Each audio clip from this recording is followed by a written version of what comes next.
everybody, it's Gio, and I am back. I actually went on a little holiday, like vacation, to just get away from Germany for a bit with my boyfriend.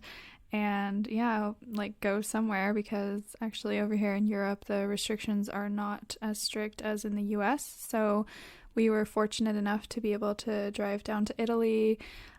Also visit a friend in Switzerland before that, and then after going to Italy, we drove back up to Austria to visit Florian's parents and meet up together there and have a really great time. So yeah, overall it was a super nice little holiday, but one of the topics on my mind was, of course, the coronavirus, as everyone else is obviously thinking of that around the world. And I was super excited with this episode to finally be able to interview my mom's boyfriend, Dr. Brian Thompson, who has been really busy, of course, in the ER where he works at a hospital in LA because of the coronavirus. And yeah, so it's been very interesting to hear his perspective, and I'm really excited to share this episode with you, and then everyone can sort of, I guess, get a better understanding of what it's like to travel during Corona times and just some precautions you can take and what we can expect for the future with Corona. So I hope you guys enjoy this episode, and yeah, looking forward to putting out a few more episodes actually about this whole topic. And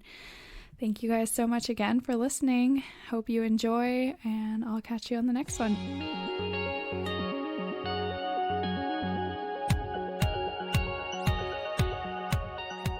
Making a vaccine is not a simple process. Which part of the virus is best suited to make an antibody against? Will it last? Will human beings accept it? Will it have this tremendous reaction?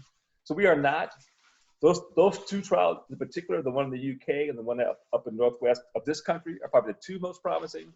But again, we are still a long ways away. I wouldn't put my $1 million bet on any of those companies being the final vaccine maker. Life is a trip. No matter where you've been or where you're going, you might have more in common with someone on the other side of the world than you think. Let's go. Hello, everybody. Welcome back to Life's a Trip. Today's very special guest is actually somebody really near and dear to our family. It's Dr. Brian Thompson. So do you want to go ahead and tell us a bit about what you do, Dr. Thompson, and where you're from? First of all, good morning. And it is indeed a great honor to be here, and I consider it a great privilege. But I have been working in emergency medicine since 1991 in Los Angeles, in East Hollywood, just a little bit below the Hollywood sign and below the observatory for Griffith Park.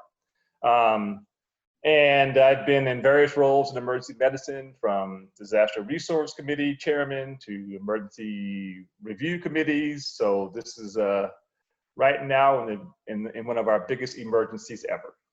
Yeah, definitely. It's something that I guess is super relevant right now, and something that, of course, you've been in high demand. So it's an interview I've been wanting to do, but I know with your profession it can be a bit difficult. But I'm super happy to have you here, and I think our listeners will appreciate it as well. So let's get started. Actually, with the what's on everyone's mind, which is COVID-19. I think one of the things people might have gotten lost in with the whole chaos of everything going on is, like, where did this actually come from and how did it spread? There's been a lot of misconceptions, unfortunately, from our own administration, spreading some false information about that, about where it's from, and also some stereotypical references. So I'd love it if you could clarify that for our audience. Again, so unfortunately, this has been a topic in some ways that is as clear as mud. It is not. The original concern was, and I'll say it was a concern, not a fact, was this a virus that skipped from bats to humans? So imagine if you could have diseases that skip from animals to humans, called a zoonosis, how potentially catastrophic that could be. All the things that affect animals only, but then infect humans, is always a concern. Mm-hmm. So the original concern was this a zoonosis or an infection from animals to humans? It's not clear that it is. Bats are certainly carriers of coronavirus. Bats are eaten in parts of the world, but it's not clear to say that that the coronavirus is caused from bats from being eaten in a wet market in China. It is clear it's not caused by the a lab release of viruses in China. But again, I mean, it's certainly unfair to blame it on bats. It is unfair to blame it on China. It is a mutation of a virus that is very common, that is like other viruses like it before. So that helps in some way, I hope. Yeah, definitely. And I mean, one of the things also that I've always wondered too, and I think other people as well, is like, how did it spread so quickly? Because we sort of knew about it, and in Europe as well, we had heard about it going into Italy, going crazy over there as well, and then it's just spreading like crazy. And even though we knew about it and we maybe could have prepared, like, I'm curious, what you can speak to about that. So this is a virus that has been extraordinarily unique. We've seen viruses all the time. We see coronavirus all the time. There are 3 big viruses we see all the time, well, probably 4 big viruses: the influenza viruses, what are called rhinoviruses, coronaviruses, and adenoviruses. These are viruses we see all the time that make up common flus and common colds.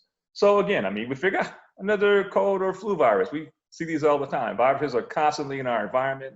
They are constantly invading us. The whole idea of viruses has been around, and viruses and bacteria have been at war with each other since the dawn of living creatures. So viruses and bacteria have always been around, always been battling, and we are another organism that they're battling with. So again, coronavirus was not unique. We did not view it as being a big deal. Another coronavirus, big deal. Coronaviruses are very common. It's a common source of a common cold.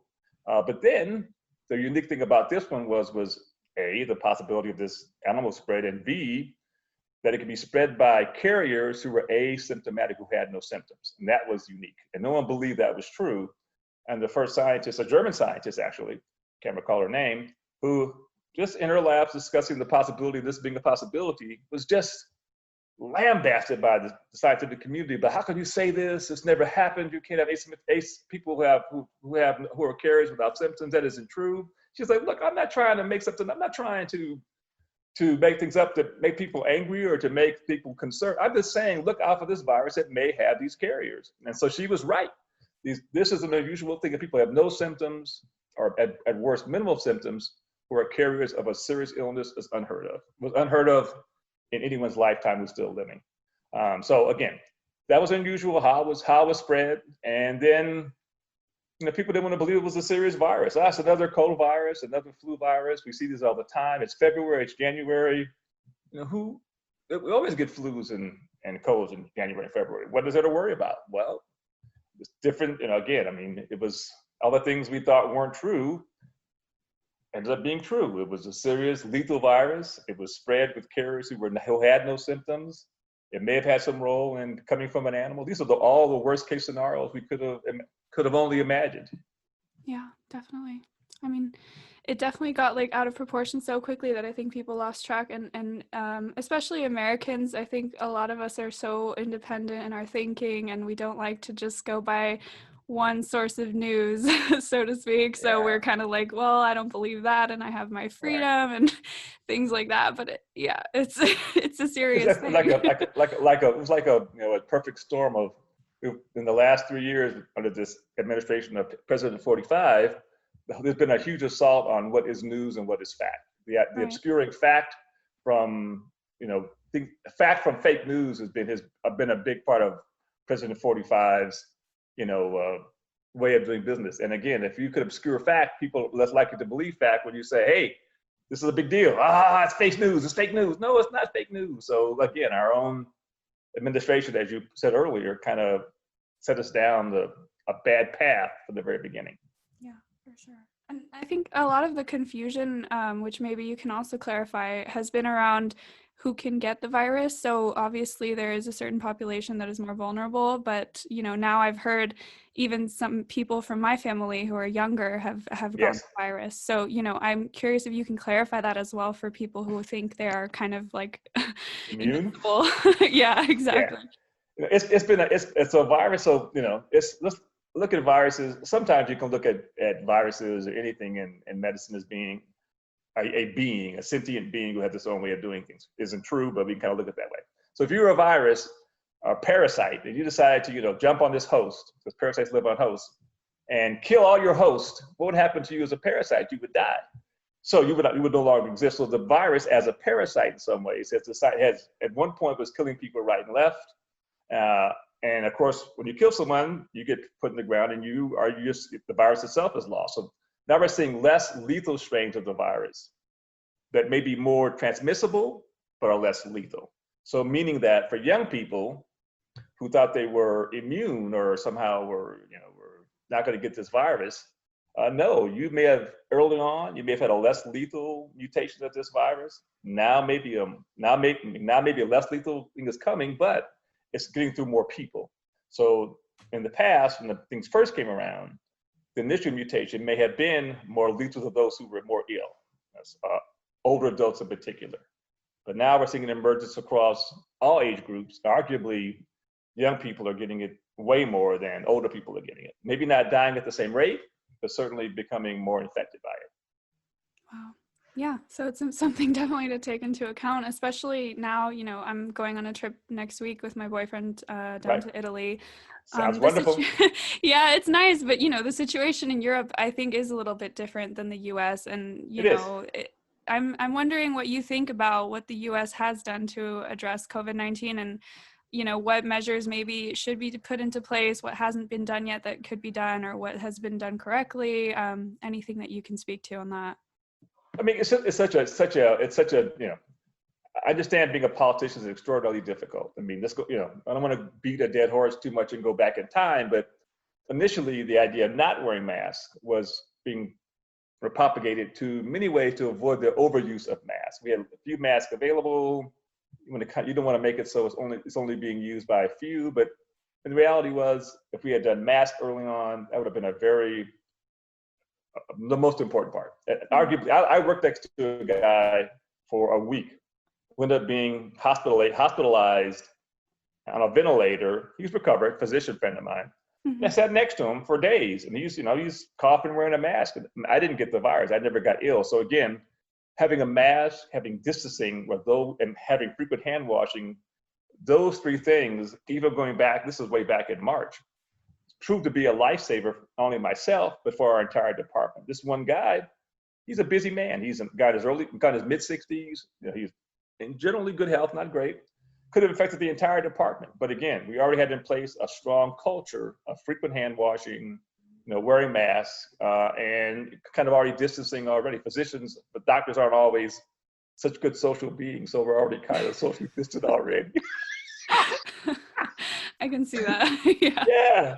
So again, those three things have proven to be true from the very beginning. And I don't understand for the life of me this whole thing about personal freedoms and not wearing a mask. I mean, I get the idea. You have the right, in America in particular, the right to choose your path in life. I want to die, I can die. But you shouldn't have the right to make other people die because of your own desires. For example, you may be 17, 18, 25 years old and 26 years old, whatever you might be, and try to, I don't care if I live or die, I'm invincible. Well, how about your grandmother? How about your small children? How about your neighbor? How about your teacher? How about the guy you go to see at the bank?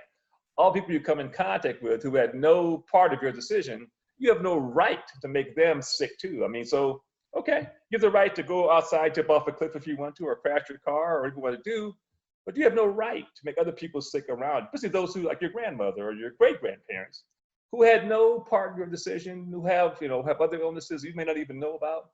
So again, I get it. People want to be free, but you aren't free to kill. You aren't free to go stand in a crowded theater and say fire. You aren't free to spray bullets into an open mall. You aren't free to do many things in this country. Right. You shouldn't be free to not wear a mask. Exactly. I think that's a big difference with what I've noticed being an expat in Germany is like people here just follow the rules. It's like, I don't know, it's like brushing your teeth. Like it's just a thing that people said you have to do. So just do it and be kind to others by doing that. There's a lot of old people that are walking around in the streets here all the time because it's a very open community. And it's just something that really doesn't cost much, to be honest, to put it on for, 10 minutes while you go to the grocery store and then take it off. It is uncomfortable, but it's like, okay, well, what would you rather do, We wear shoes and underwear every day. I'd rather not wear shoes and underwear every day, but I wear them. Exactly. So that's a good Not one. understanding. But America is in a unique position because, I mean, I think, if, like it or not, our non-European association generally, our lack of being involved in a significant war has made people have a greater sense of themselves and a greater sense of personal freedom. Well, Europe recognized a long time ago the need to band together was more important than the need to be apart. I mean, in part because being apart meant I'm going to have the Ottoman or the Duke or the whatever it might be start this war and blow up the whole world, as opposed to, I'm going to, work together and have peace. We haven't done so good at that. Yeah.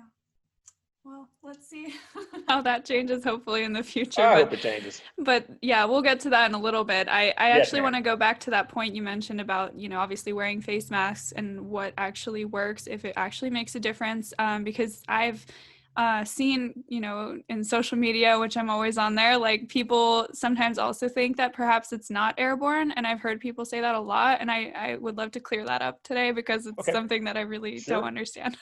So there's two important modes of transmission. One is droplets and one is airborne. So think about the idea of a drip drop coming out of your sink versus a spray coming out of a sprayer from your hairspray, whatever. Which one goes further? Obviously, the sprayer takes the same number of drops and makes it go a further distance. So when this first came out, we thought this was only by droplet infection, which is a whole lot easier to control. You got a little 3-foot area around your drop that drops splashes. Okay, we're fine.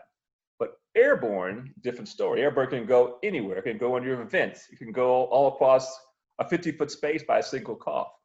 So it still isn't clear yet whether this is solely droplet or solely airborne. I think it's fair to say it's more closer to droplet than airborne, but droplet also includes, may include to a much lesser degree where you put your hands, whether it's hands on your face, hands on a handrail, hands on a pot or a cup. But so it is not as airborne would go much further than droplet would, but this is probably still more droplet than airborne. But having said that, obviously droplets can still spread in the air. They're not as strong as if it was truly an airborne disease. This was as contagious as, let's say, a more common cold. We'd have which is airborne, can be airborne, a much more serious problem. Wow. And I mean, do you see, I don't know much about this obviously, but like, do you see it getting actually worse in some ways? Like what has been the medical community's way of addressing it's this funny. so far? I mean, it is, as I was saying earlier, the idea that looking back to this from April. In April, we were like, wearing, head to toe gowns every day and head shields. And everybody we were like this armor every day of being in this sweat inducing, armature or armor, whatever. Now we're like, hey, you put a mask on, you wear some goggles. We're more selective in how we approach each patient. That everybody gets the same amount of armor you put on every day, your PPE. So in my observation, and I work in a pretty busy urban setting. I'm in East Hollywood, which is a population that is predominantly working class. And I work in an HMO, which is kind of like the same kind of system in Germany in some respects. The idea you walk into a place, you get care, you don't get charged, and you get to go out. I mean, there's not a lot. It's not. I'm not getting paid per patient I'm seeing. So again, so in some ways our system maybe mimics yours in some way, but so again, I've seen people who were sicker in April are less sick now. I'm seeing more people who have the virus, but less who are sick. So in April, I probably saw, in April and now, I'm seeing the same number of, so April was very busy. People not only were sick, they were dying. In May, same thing, sick and dying. People took the precautions very seriously. The whole city was under quarantine and the numbers plummeted. We were going from seeing 200 people a day to seeing 50 people a day. I mean, that's almost a 75% drop in our patient population in like maybe for 3 weeks. And then by the end of May, first part of June, people were less afraid. Quarantine was kind of ended. You started seeing a rise in cases. But then in July and in down in July, early part of July, people had all precautions off and they went nuts. And then we saw the cases just skyrocket. Yeah. But we're seeing more cases, as many as we saw in April, but people are not as sick. Okay. So again, people may have we're seeing a lot more cases, but in my practice, we're seeing a lot fewer deaths. People getting sick, but recovering. Well, that's good to hear. And one of the things that I've heard as well, that I think we talked about at one time too, that they're thinking of using, I guess, making a vaccine from patients who have recovered from COVID somehow. I don't know if that's actually a thing. Two different things. So making a vaccine is different than getting antibodies. So it's called plasma. You're going to get plasma or a part of a blood product from someone who's already recovered, hoping that they formed an antibody, a particle to help fight infection if you receive it.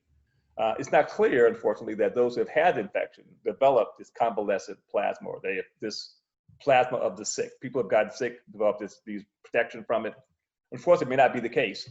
All people don't develop antibodies. And it may only be for a short term. It may only last for 3 months or 6 months, as opposed to a vaccine, which is composed of actual particles of virus that have been basically kind of ground up and made into a product that our body can react to and form its own antibodies, which is a longer lasting process. And there's a third wave or a third process that may involve a temporary vaccine. It may only be good for 6 months or 3 months, but if there's a peak in your community, 3 months might be enough to get you through the peak. So those are kind of the three paths of preventive care: the convalescent plasma, this temporary vaccine, and a more long-term vaccine. And we haven't got any of them working to a large degree right now. None of them have proven to be. We have none of those working in a way that can serve a large population yet. We have no convalescent plasma program that's comprehensive. We have no comprehensive temporary vaccine program, and we certainly don't have a long-term vaccine at all. Okay. And is that in the works at all? Because that's something my boyfriend mentioned to me. He saw in the news that that our president actually wanted to buy some kind of vaccine that was being developed by Germans. I don't know if you heard about that. That's true. The American government had a contract with a company in Germany to buy their.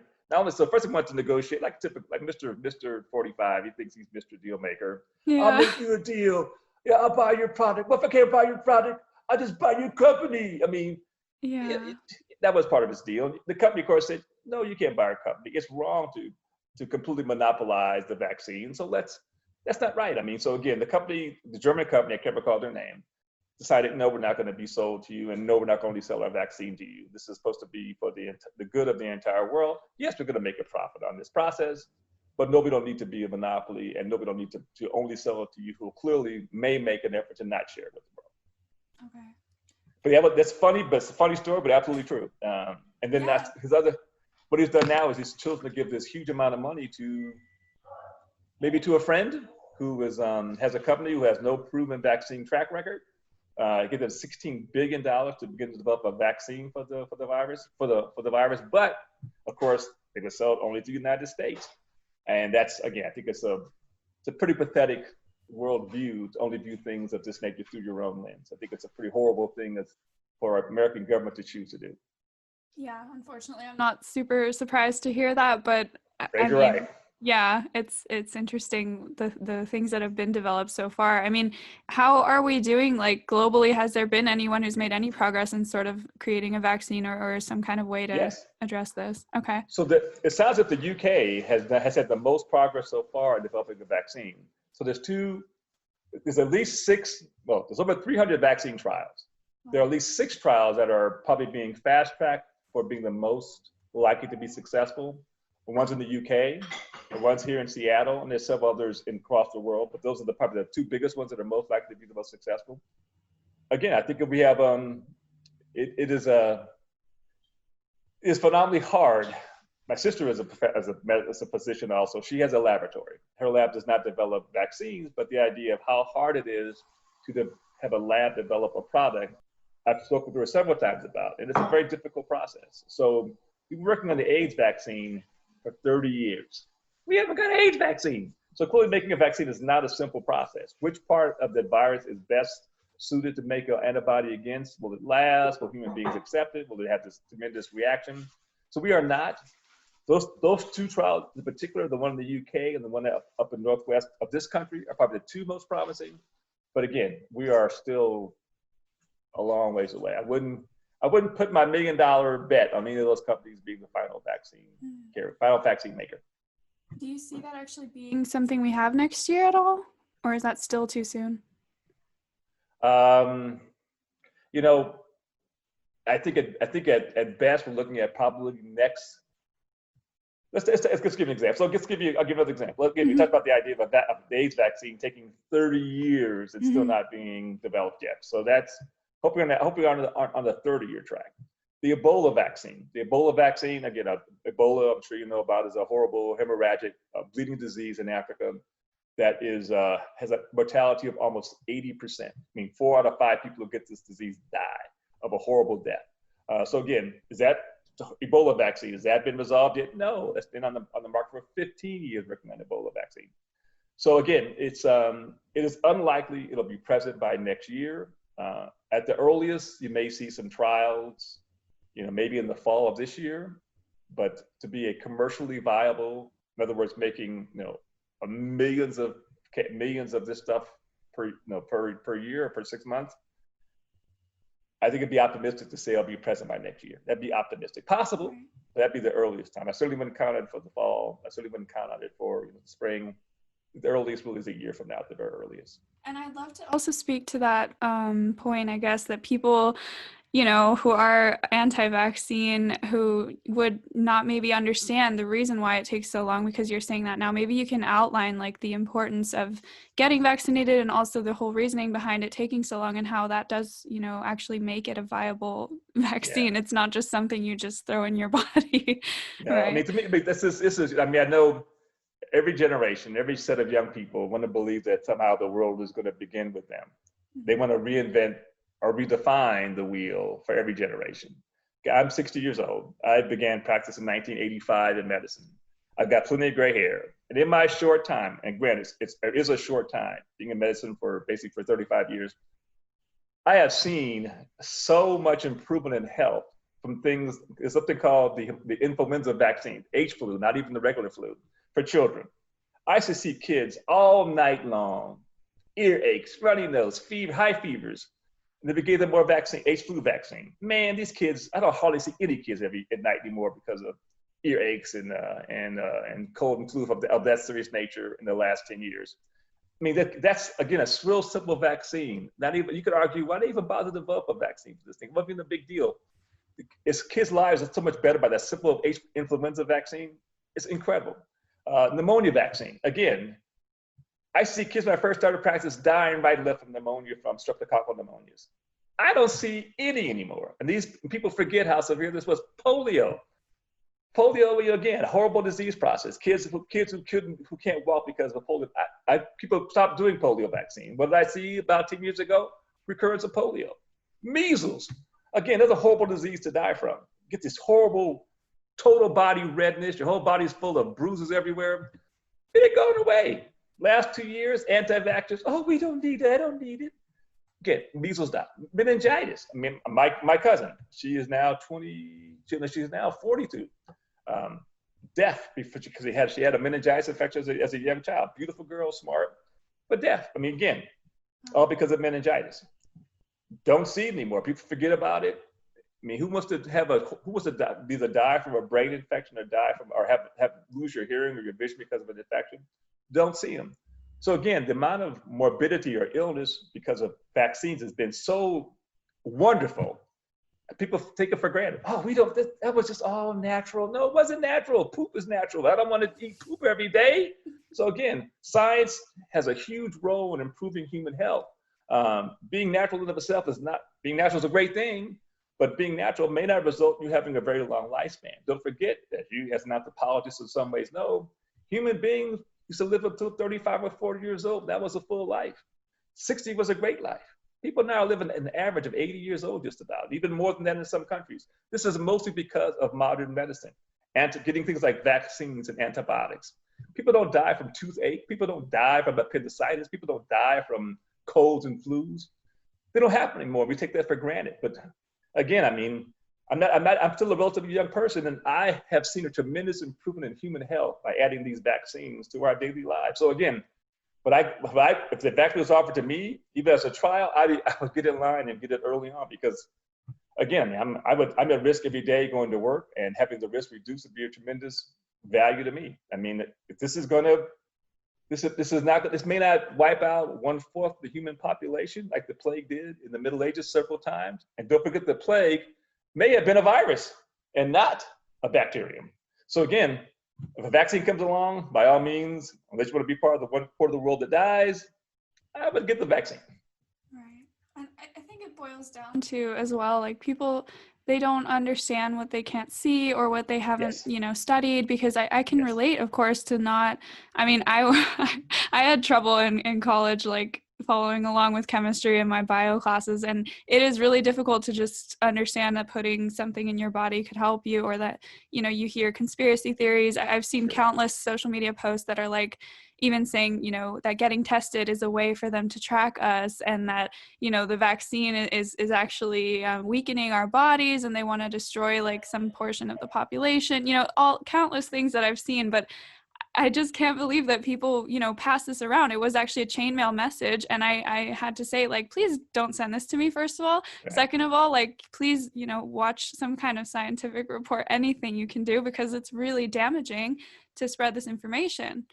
I mean, I get it. I mean, people want to regain control over their lives, regain some sense of control. If I can say this is caused by some they, or whether that they is, they, whoever it might be, whether you want to say they is the devil, or for millennium, human minds have always looked for a cause and effect. If we can't find a good cause, we'll make something up. We'll call it the devil. We'll call it evil spirits. We'll call it something.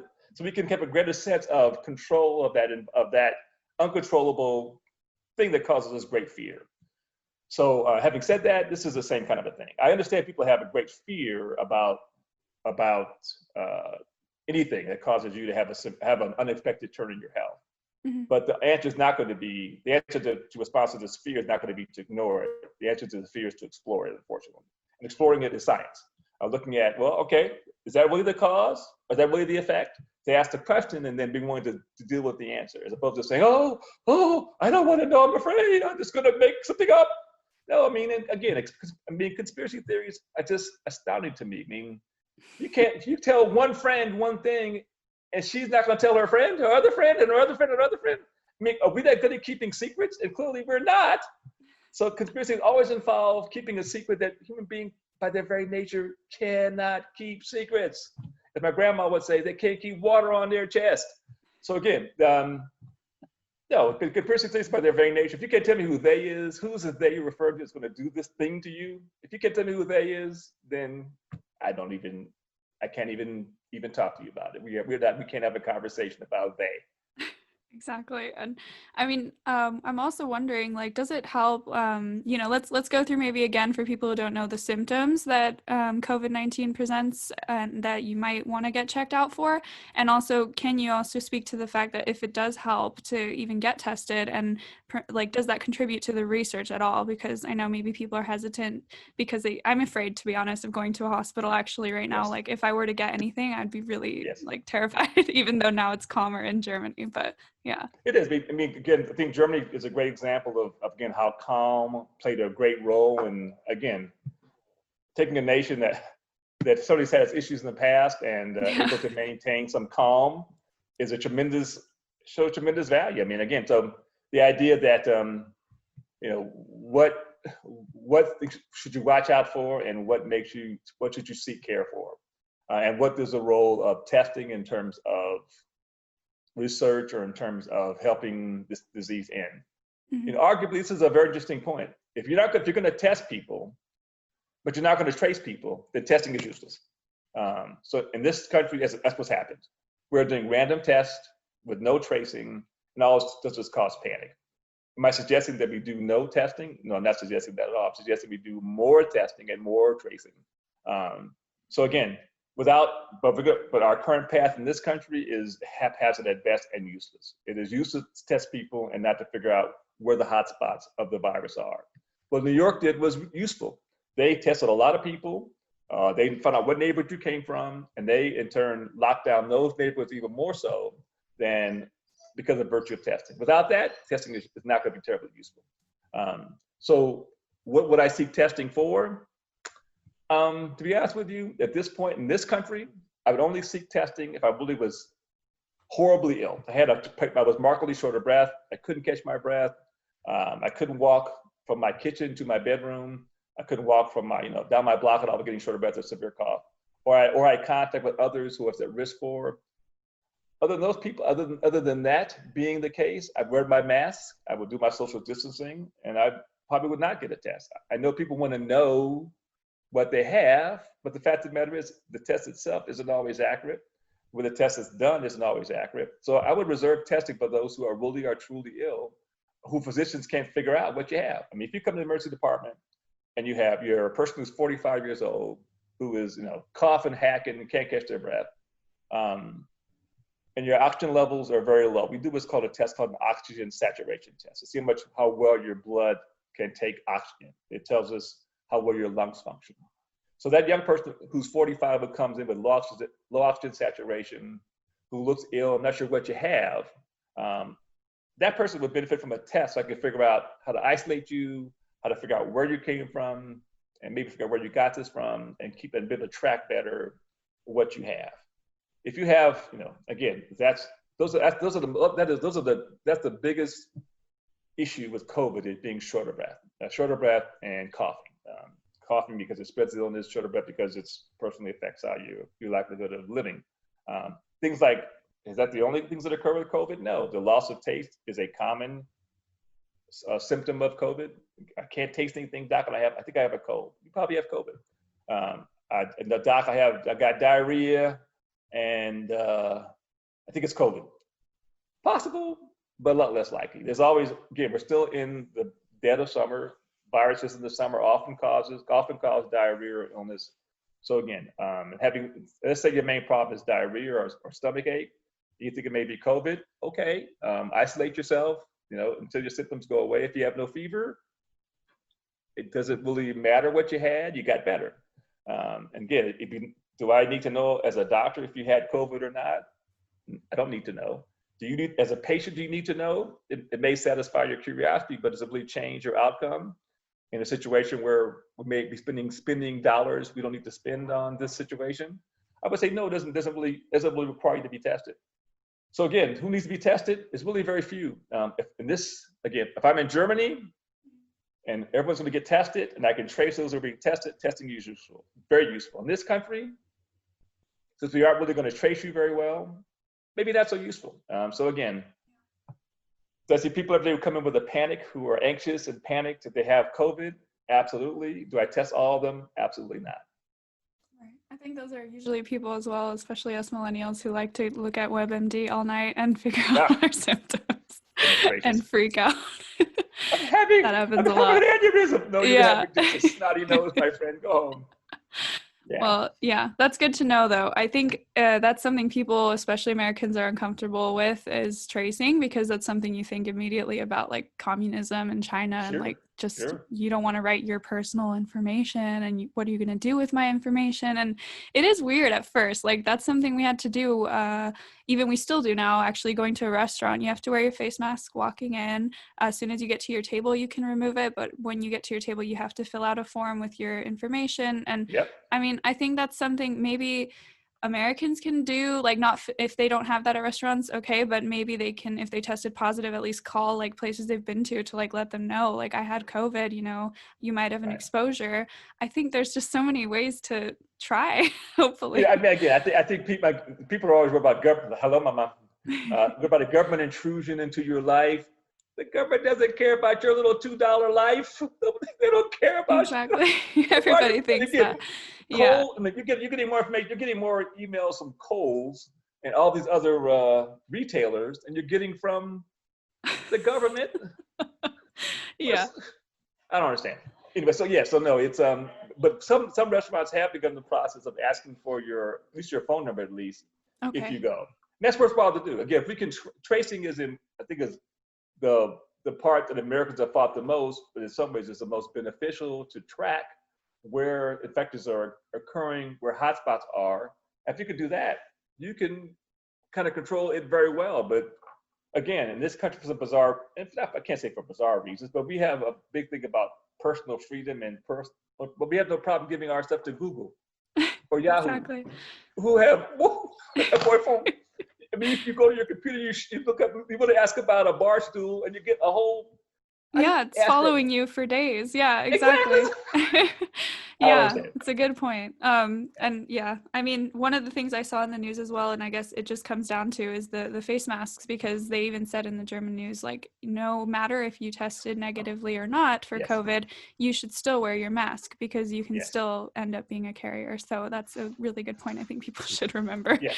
Yeah. Again, if not for you, for your grandmother or your elderly neighbor or your guy down the block who's got diabetes. Again, I mean, if not for you, then do the selfless thing and do it for your somebody else besides yourself. Yeah, exactly. Well, I want to walk through a little bit of the things that Germany has sort of done as we've loosened the restrictions and maybe hear your opinion about these. Sure. So I mentioned the restaurants already where, we don't have to wear a mask at our own table. We leave our contact info. One of the other things they've done is now they've loosened restrictions on meeting up with up to 10 people who they can be from different households, and that can be outside, but also while taking caution and distancing from other groups with at least 1.5 meters. And this is without masks on. So that's that's something that we've sort of engaged in. We don't really have, like, my boyfriend and I, we haven't really met with a ton of people, but like we went to Hanover, we met with some friends outside, and it seemed like no big deal, but I think everyone feels like this sense of caution, right? And then as we've been to museums, so I've had a friend visiting me, and so museums and theaters, they are also allowed to be open now with limited capacity, and you have to wear a mask the entire time. So that's like up to you, basically, if you want to wear a mask for 2 hours while you're in a museum. Mm-hmm. So I think that's also a good one. Schools have also reopened, so graduating classes had priority first, and then they had to finish their exams, obviously, and they had social distancing, and then now schools have been completely reopened, but they're sort of obviously taking into account distancing measures, and I think they even go in phases. So that's another way. I don't know, maybe Americans will end up doing that. I'm not sure what the schools issue is actually right now. I don't know if you've heard about that at all. I have actually. I have actually a good friend of mine whose spouse actually is the mayor of a major city. Oh, wow. And it is a difficult process. It isn't just whether or not the children become ill; it's whether or not the teachers become ill. The teachers, the principals, and other workers around the school become sick. So the kids themselves may go to school and be fine, but the problem may be if the kid who's a carrier who makes their teacher sick, who then takes home to her family or his family. Different ballgame. I mean, so the thought here has been, we have gone. There are some restaurants who have done the phone number registering thing. Schools wise, right now the biggest thing right now in state of California is discussing the schools. And the issue again, not so much whether the kids get ill or not. I think the governor of Alabama, or maybe it was Kentucky, discussed the idea of, again, the kids get sick, they'll be fine. Well, it's not about the kids getting sick. It's about the teachers getting sick, the other administrators getting sick, the other staff members getting sick. So that we haven't resolved, that we haven't figured out. So the thought has been in some schools, maybe we would go to kind of alternating weeks. 1 week you get a week's worth of work given to a student. He's required to come in once a week to meet with the teacher, because there has been a tremendous amount of, again, this particularly involving students of color. Mm-hmm. A kid, when the school closed in April, that kid went completely AWOL. There's no tracing of them. That student has lost an entire semester of teaching.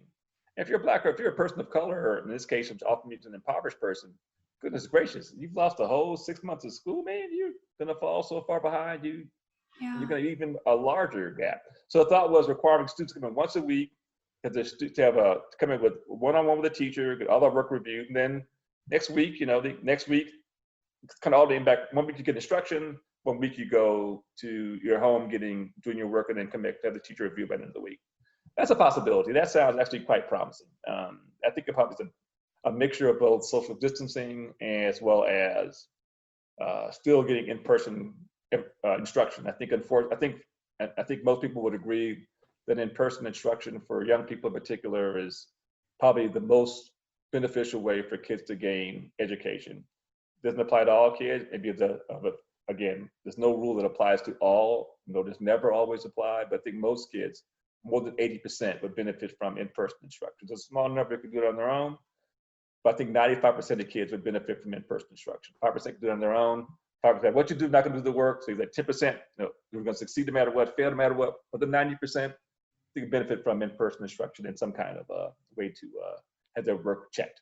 Yeah, I think that was the way sort of they approached it, and I don't completely know, so I might add something later at the end of the episode when I research more, but okay. I'm pretty sure that the schools have, had a phased approach, so they've had some students or some grade levels come in and alternating the different classes each week with digital versus in-person lessons. So, I mean, it's definitely an effective way. And I think also it's understandable because, my boyfriend's mom is a teacher, a grade school teacher, and she obviously had these fears as well that, kids aren't really going to be able to keep a mask on. They're kind of not really into that all the time. It's difficult. So I'm definitely happy that now it's a bit safer, but I am fearful because of what I've heard from Orange County and California specifically, like how they're planning on just opening it and not putting much thought into that. So hopefully they do.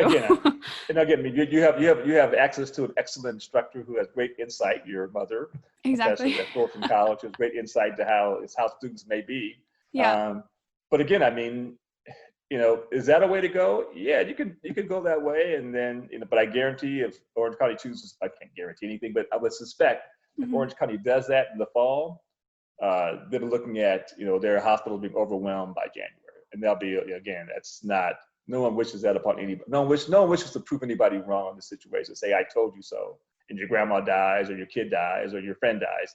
No one wants to say I told you so. But again, open up the schools without any kind of constraints or restraints is going to be, I think it'll be problematic. Yeah, for sure.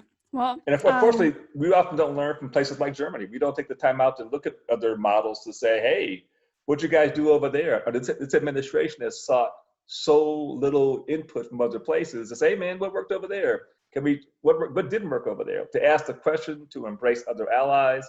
We've done America first has meant America only, which has been a horrific policy on many levels, and that reach out to your allies. Say, hey man, did that work in Germany? That didn't work? That worked? Let's do that. Let's give it a try. But we aren't willing to do that. Exactly. And that's something hopefully will change by the end of the year, because that's what we're afraid of. But 4 more months. 4 more months. I hope let's see. But yeah, one last thing I wanted to also ask you about was the gyms, because that's something I've been a bit concerned about too, from a personal level, personal experience. The gyms opened up again here in Germany, but they all have different restrictions. So my gym in particular, you have to wear your mask when you come in and when you leave, but actually when you're working out, you don't have to wear it, which I found really interesting, because I don't know if that's a really effective way. It seems a bit weird because the windows are open, the fans are on sometimes, but I don't know. What would you say is should I work out with a mask on, or should I just not go there? I mean, because as gyms open in the US, maybe people will also wonder about this. Definitely, people definitely wonder about that. So there definitely is a 20-fold, not just twice as many, not just 10 times as many, but 20 times difference rate of infection for those who are inside versus those who are outside. So clearly, being outside there's a great job of diluting the virus around very efficiently. So a 20-fold increase by being indoors. So you have a 20-fold increase, plus you're not wearing a mask, plus you're probably aerosolizing the virus by your breathing heavily during your exercise. I think the gym is like the worst case scenario of things that should not be open in this situation. I mean, you're indoors and you got no mask on and you're making things for air. I don't get that one. That's no. I would suggest again, if you're gonna run, you need to run outside. You're gonna lift weights, go outside and do it. But in an enclosed space, that's probably one of the worst case scenarios. Yeah, I completely agree. I think even though one of the things I noticed is they have really strict hygiene policies, so wipe down everything. But I just keep thinking about you as well, asking you in this interview too, okay, is this really right? Because I feel really uncomfortable that I have people breathing hard, even at a 1.5 meter distance, which is required. It's inside and the fans and everything's blowing around. I'm okay, I don't know about that. It's not enough. Again, we certainly, without true contact tracing, can I say that the gyms have been the major source of infection? No, but let's compare a gym to a bar, because gyms and bars have many similarities. Again, you're at a bar, you drink, you're making some poor choices, you lose your 1.5 meter space because you want to meet that other person across it. What happens? The bars have, without a doubt, have been a major source of infection.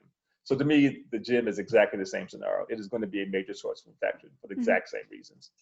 People want to be, we're human beings, we're social animals, we want to be social. And again, you add in breathing heavily. The gym is, the gym is not the place to be. I'll keep that in mind then. I mean, I really thought because of the situation being a bit better here that maybe it's not as big of a deal, but I don't know. Like, I haven't been really sure because I have no idea. I think there's just a lot of like unanswered questions here. No doubt. How much research has been done and if we're good now, like when they say you're okay, like we're going to Italy, is that okay? Yeah. Like to travel and touristy places, and again, I mean, Italy and Germany both have great, and Spain all have great insight into how this virus, what to do next. I mean, that we have in the United States, we haven't taken advantage of. Italy, again, I mean, this was front and center, the worst place to be 3 months ago for this virus. Yeah. And they have done a pretty good job of making some controls that are working. So are we asking enough questions of Italy? I don't think we are. Are we asking enough answers from Spain? We probably aren't. Those are two great answers to get an idea of how they're doing. If you're telling me in Spain, people are going to the gym and doing their usual activities, that's a great example to use. So Spain was, again, another epicenter of the virus. It's the same thing is true with Italy. If Italy's doing well, if people are going to the gym or doing their regular activities, it's a great example to use. And in this country, unfortunately, we're reluctant to ask other countries for their input. We want to act like we have all the answers, and we don't. So again, if you tell me in Italy the gyms are open, people are doing fine, people are exercising, there's no problem. Great example to use. This country, we're not ready for the gyms to be open yet. They are, but we ain't ready for it. Oh, wow. Okay. That's unfortunate to hear. I didn't know they were open already. They are. They are. Well, I hope people stay safe out there, but I guess let's move on to like what is going to happen in the future. I really want to know, kind of with winter coming, what should we expect, or what can we anticipate for? What should we get ready for? Because in Germany, we also have extremely cold temperatures, not like California, but still, like, I want to know what's kind of the risk we can expect and some precautions we could maybe take. Game of Thrones fans gotta love that line. Winter is coming. You gotta love that ominous sound that winter is coming. Doesn't necessarily involve a man with an icy face, but having said that, again, I mean, we're hoping for the best. We're hoping that it's not our worst case scenario where you have a mixture of not only standard coronavirus, which is one of the common cold viruses, is a coronavirus. Is it going to be that on top of COVID-19, on top of influenza, on top of a recurrence of other these severe respiratory syndrome viruses? Is that a possibility? Yeah, it's definitely a possibility. I think it's come together and be our worst case scenario. Again, we get flu every year. Why would the flu choose not to come back this fall? We're going to have flu. We're going to have flu. We're going to get flu beginning in October, up to yin yang. So again, people are going to die from the regular flu. We don't know how the flu and COVID-19, if they're going to interact and cause some worsening problem. Don't know. We're going to have, again, is everyone coming in December or January when it's cold in Germany and you're not going to go outside and run around? I don't know. I think people are a lot more aware now of the notion of using masks more often. So I think until next fall, the fall of 2021, wearing a mask is going to become a commonplace thing. I mean, I think we're looking at keeping things like gyms closed. I would definitely plan on wearing your mask in December. If you can get a nice, cute mask, it could be a good way to meet people, like a masquerade party every day. I don't know. Yeah. But no, I don't foresee this going away anytime in the next 2 years at all. And the vaccine may play some role by next year. But again, figures like a flu. I mean, the flu every 6 months we change the flu virus and the flu vaccine to kind of accommodate the next season's flu. If we're lucky, we'll have the same situation with COVID. If we're not lucky, we'll have a horrible combination of those two things together, a horrible, synergy or bad energy of both flu and COVID together. And that would be our worst case scenario. Definitely a possibility. Yeah. Wow. I mean, definitely get your flu shot then, probably right before definitely get your flu shot. Yeah. Get your flu shot for sure. Get all your vaccines up to date. And I'm going to take my time here to be an advocate for a vaccine, whether it's flu, whether it's any kind of virus, whether it's your tetanus vaccine, your HPV vaccine, get all those vaccines, man. You'll be better for it. Don't forget that vaccines viruses may play a very important role in developing of cancer. Many cancers begin as viruses. Wow. So again, if you could prevent viruses from attacking your body and forming the nidus or the nidus or the beginning of an infection that may cause you to have a cancer, who would be opposed to that? So viruses may play a role not only in illness, short term, but in cancers, long term. So again, vaccines are a good thing to have. To get all the vaccines that are available and safe, I would encourage you to seek out those vaccines. Definitely. And you mentioned, with the future obviously not being the same anymore because of COVID, like, what can we see in terms of changes, like, or even if it's still going to keep happening, like traveling, going to bars, going to clubs, being able, for me, myself, I'm obviously concerned about visiting California again as an expat. A lot of us are super homesick, wondering when we can go home on whatever 10-hour plus flights where you might have to wear a mask. I mean, what do you see as that industry, I guess, becoming? So again, it's funny how much, again, profit drives so many things. So if I'm an airline, I'm working my butt off to figure out a way to make my filters of my plane so great that I'm going to filter out as many of these viruses as I can. Mm-hmm. So I have a great faith in you can call it technology or greed, to being a good thing sometimes, that airline in particular will make it a point to develop ways to change the air of their planes more frequently, to be not quite so greedy in terms of putting 8 people across what used to be a 4 across airplane. So you may see the price of travel may rise slightly as airlines add more technology and take out some seats. Mm-hmm. But again, I think greed in this case may be a good thing for corporations. Recognize, if people don't feel safe in traveling, they will not travel. They will not get in that plane. They will not go. And that's what, of course, would destroy their business, destroy their business model. So I think travel is going to change. I don't think it'll be eliminated. I think we're still looking at, planes being packed. We're still looking at, people still getting some illness on planes. But I think airline industry, make an effort, to improve their filter system, improve their de-infecting system. It may increase the cost of travel to some degree, but again, they're not going to shut. Travel is going to change, but I think travel will still be safe by next summer. If I'm planning to be in Scotland with your mom next summer, so it better be better by then.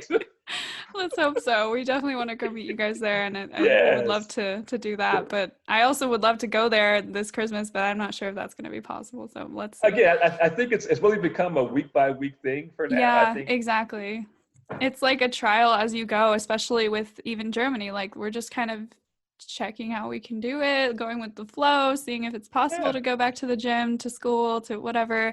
But I guess over there in the US, a lot of people kind of thought, I think it slowly calmed down a bit, and then it got really crazy again. And now everybody's back stuck inside, and people are like really upset because it's summer, which I understand, because now I'm super excited to do a road trip to Italy next weekend, and people are like kind of upset, like, oh my God, you're going there, what the heck? But are there some tips you can give, I guess, for people who are thinking of doing road trips in California as well, or going outside and dealing with mental health issues because of the quarantine, like anything else you could recommend? Yeah. So again, I think in some ways, and talking to your mom about how you guys plan to travel is a great way to do it. You have your own little pod. You have your travel pod. You and Florian have the travel pod together. Mm-hmm. You're going to kind of stay together, spend all your time in spaces that are just you two. Yeah. That certainly is one way to do it. There are those who are doing RV travel, recreational vehicle travel, much the same reason. The idea that your travel pod, your pod of your circle of trust is limited. So again, I think that definitely can work. If you can keep a limited number of people you're coming in contact with, I think it's certainly fair to not wear a mask with that group, as long as that group kind of stays under some control. And when someone does get sick, has the ability to contact and says, hey man, John got he got COVID-19 last week. We saw him for this many hours that day.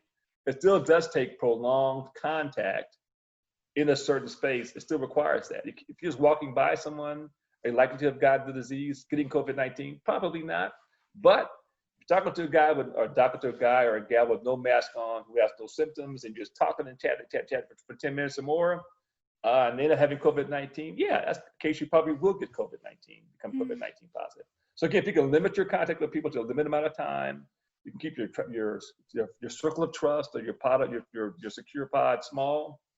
I think it could be done. I think what you guys are doing it is perfect. You go from you stay in the car a lot. You're going to limit your contact with staff. You know, at hotels when you do go, you're going to a place the place you're going to go to is very much an outdoor villa kind of an environment. I think the way you guys are doing it is very safe. It's a good way to do it. It could be done that way. Awesome. Yeah. And I mean, we are actually staying at an Airbnb, I think a couple of Airbnbs, but the thing is, I was thinking, to take our own pillows, for example, just to maintain that like cleanliness in some way. I don't know if if there's anything else you could recommend for people going to hotels like that might be, with more people there, or Airbnbs even, or hostels, whatever. So again, remember the most important part of transmission is going to involve these droplets, these exactly liquid particles that stick on spaces. We have this, believe it or not, the touching things, touching a handrail or a doorknob it probably is not a major part of transmission. Okay. Most transmission is done by person-to-person contact in close quarters, like your family, unfortunately. So I don't spend a lot of time worrying about what I've touched per se, but I do worry about who I've stood and talked to for a long time. So again, having said that, in a hotel, am I worried about having my pillow? Not really. Okay. Worried about the doorknob? Not so much. Talking to the clerk for 20 minutes? I'm worried about that. The hotel bar, much more worrisome. Hotel gym, very worrisome. So again, as things go, what worries me most is not your pillow or what you come in contact with so much with your hands alone. It's who you come in contact with for prolonged periods, more than 10 minutes of conversation. Okay. Casual, the mask, that's the most worrisome thing of all. So if you can avoid that situation, prolonged conversations with strangers, that's more important than how many times you wash your hands or wipe down the knobs of the doors. Yeah. Way more important than that. Good point. Okay. So yeah, basically avoid people. People, be a little distant. No. Or wear a mask. If you know you're gonna go see somebody in a situation, if you're gonna go to the hotel, you got to go to the front desk, wear a mask. Wear a mask, that 10-minute conversation about your room. And then do your hand wash before and after you leave. Mm-hmm. You've make yourself golden in terms of avoiding having COVID-19 infection for those two things alone. Yeah. But you go to a bar and hang out, and meet some new people. Hey, I met this new guy, from Venice. I meet this new guy, from Portugal, and he's cool. And no, don't do that. Exactly. Yeah. I think just staying outside, having social distancing and wearing a mask is required anyway in Europe still. So it's something we definitely plan on doing. But yeah, I'm hoping this will go well and nothing goes too crazy. I think with those precautions in mind, you're doing very well. Yeah, I think so. And like you said, we have like our pod and that's something still in other regions, not really Bavaria anymore. But I think if you're driving down from other regions, you're not allowed to drive with other households in the car actually. So, that's something to keep in mind in California as well. If you're doing a road trip, maybe drive separately instead of carpooling with all the people, because then you're being stuck in the one, pod with people from a different household. So I think it might depend upon how well those people you really know and how comfortable you are with making a contact with them and say, hey, I got COVID-19. Will you call them and tell them, or will someone call you and tell them they've got it? So if the people will do that, I think you're okay. But again, many times people aren't always so honest. There's still some stigma attached to COVID-19, not as bad as some of our STDs per mind, but still, there's still some stigma attached to it. Yeah. So, but again, as we put, trust has got to be in there somewhere too. Sure, but definitely. Well, I guess one other thing before we move on to the closing question, any recommended research or sources that you could recommend for people, I guess? The biggest thing is, don't do Facebook news. Yeah. Right. Well, not social media, maybe, but maybe any medical journals or news outlets or anything you've heard from that you could maybe recommend, or I can. To be honest with you, there are probably for the non-scientific community, Science Magazine is a great source of information about science. Mm-hmm. So I recommend Science Magazine for the non-scientists, those who are a little more interested in science. New England Journal of Medicine is still a great source of information even for the non-medical person, still a great source of information about medical things. So those two I like in particular for people, Science and the New England Journal of Medicine. The other ones that are scientific journals are just kind of hard to wade through all quality of the study, et cetera, et cetera. Again, find a news source you can rely upon. Is ABC News or major news sources, are they useful? They actually are useful. If you can avoid the panic, if you can avoid watching the news at prime time where the guy's just making you feel like you're gonna die every 5 minutes. Yeah. But there are some good facts there. I mean, CNN, Fox News, all have good facts for the non-opinion shows. I mean, Fox News, again, crazy news source, but for the parts that are just news, they're fine. It's just when you watch the parts that are not news, but they're part of the show, you get some twisted things. But just kind of figure out, again, ask yourself the question: does that make sense?